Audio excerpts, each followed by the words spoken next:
ברוך אתה אדוני אלוהינו מלך העולם שהכל נהיה בדברו. There's a great dreamer in the Bible, that's Joseph.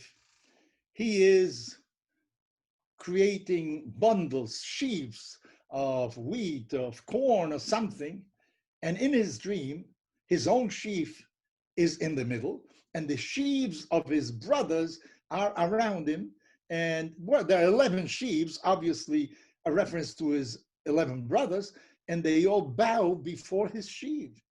Obviously, the brothers didn't like that when he told them what dream he had. Why should the sheaf of Joseph be in the middle and the others should be bowing to him? They didn't like that. But let us think for a moment. They were basically cattlemen. That's what they had.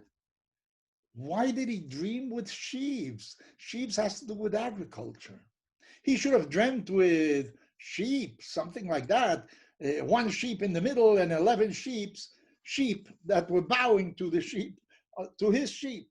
Why did he dream with sheaves? That's something altogether different.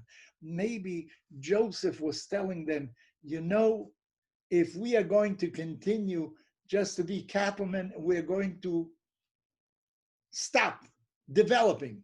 The future of humanity requires also agriculture. You know, for cattle, you have to look for pasture. You don't find it here, you have to go elsewhere. You depend a lot upon nature. But when it comes to agriculture, you can sort of force the earth.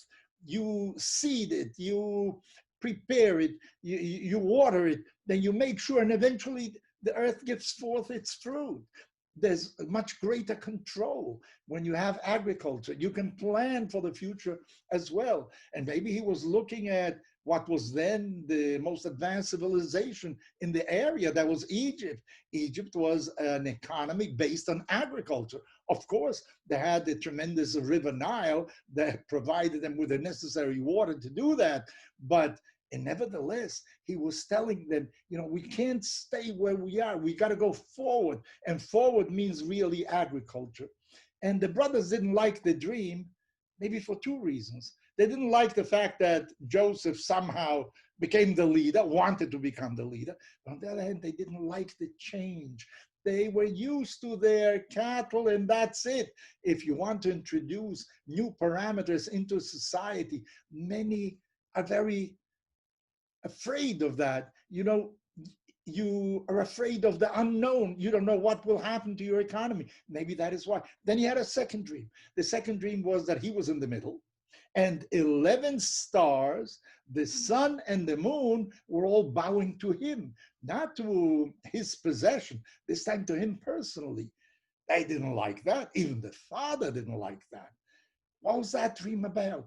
Maybe that dream was, you know, that's in the sky, that's in the heavens, that is celestial, that has to do with morals, that has to do with ethics. If you want to introduce any change into society, you also have to take into account ethical issues. You have to make sure that society will be able to overcome, will be able to face the new situation. In other words, a dream is really telling you that there are other possibilities. You don't have to be the way you are.